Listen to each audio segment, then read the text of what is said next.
En lengua estudiamos muchas cosas. Una de las cosas que estudiamos son los géneros textuales, que podríamos decir que son tipos de textos que nosotros los hablantes de un idioma usamos para poder mantener interacciones verbales o para escribir. Lo primero que aprendimos a diferenciar era si los textos que leíamos o los textos que queríamos escribir eran ficcionales o no ficcionales. Decimos que los textos son no ficcionales cuando se refieren a algo que efectivamente existe en la realidad. Por ejemplo, una noticia, por ejemplo, un texto de estudio sobre una materia, o una nota de enciclopedia sobre un animal o un vegetal que existen, o una carta. Esos serían géneros textuales no ficcionales.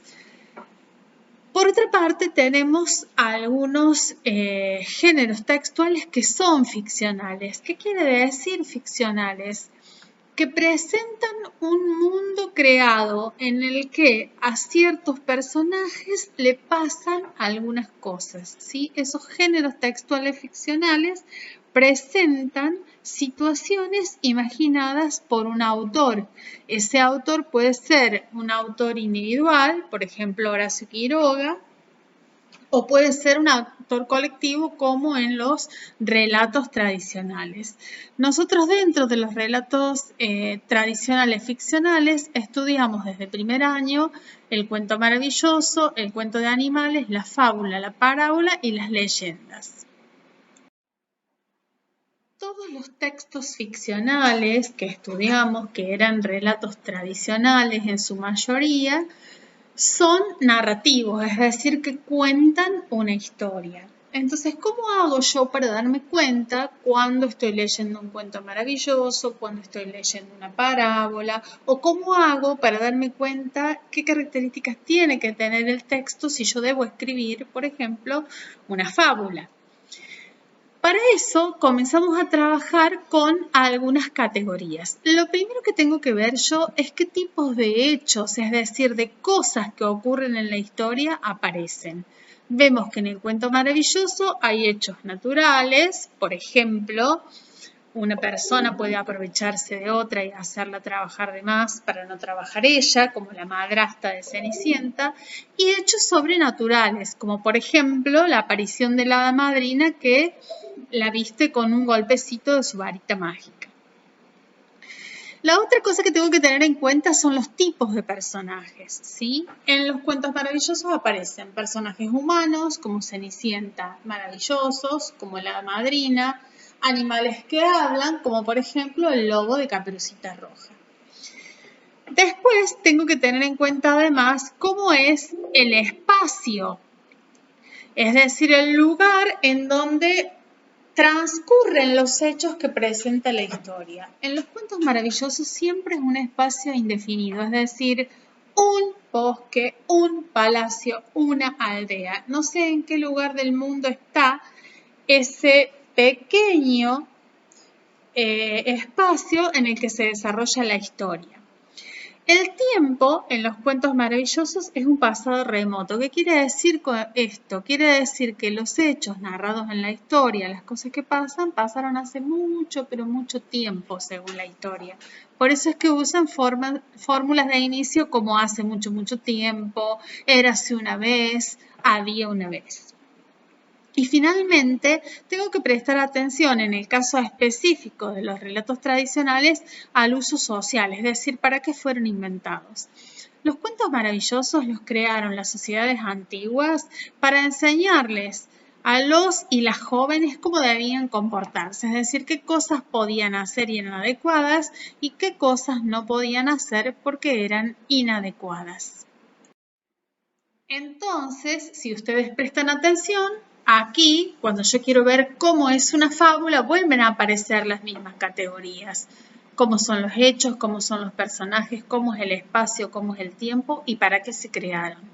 En las fábulas hay hechos naturales y sobrenaturales, porque el hecho mismo de que un animal pueda hablar es algo sobrenatural, no es algo que ocurre en la realidad.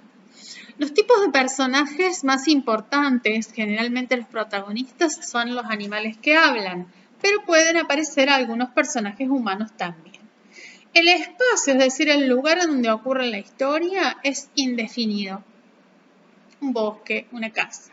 El tiempo es un pasado remoto, también tienen fórmulas de inicio, y las fábulas se crearon para enseñar comportamientos adecuados, pero también para criticar las sociedades. En ciertas sociedades en donde no había libertad para decir lo que uno deseaba, los creadores de fábulas inventaban estos relatos en los que criticaban la sociedad. La enseñanza de este tipo de relatos siempre aparece al final bajo el subtítulo moraleja, es decir, en forma de moraleja.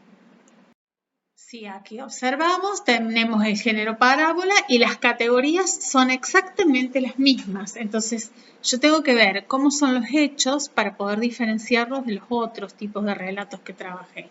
Aquí los hechos son naturales. Por ejemplo, un padre que está moribundo y quiere enseñarle a sus hijos es un hecho natural. Los tipos de personajes que aparecen son humanos. El espacio en el que transcurre la historia también es indefinido. Un bosque, una casa, una aldea. El tiempo es un pasado remoto, también suelen tener fórmulas de inicio.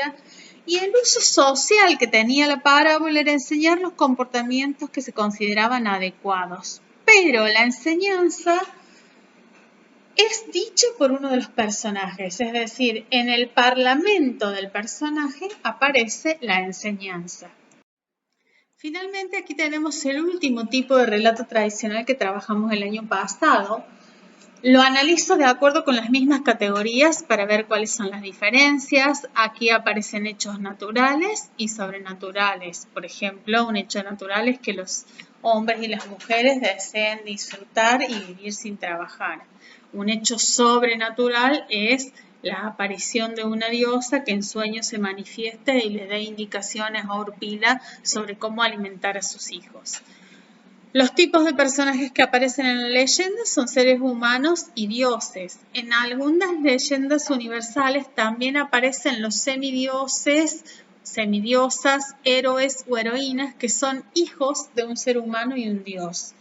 El espacio en el que ocurre una leyenda es definido, ¿sí? Siempre es el espacio en el que habita la cultura que crea la leyenda. Y el tiempo de la leyenda es un pasado, pero normalmente es un pasado histórico, un pasado que se puede situar en el tiempo. ¿Por qué? Porque hay muchas leyendas que se vinculan con hechos o sucesos históricos, como vamos a ver en la unidad 2.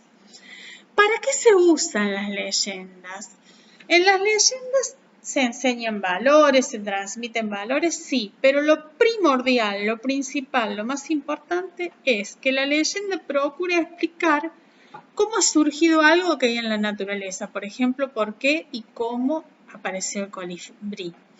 O cómo surgió un monumento, por ejemplo, la leyenda de Rómulo y Remo que explica cómo se creó la ciudad de Roma.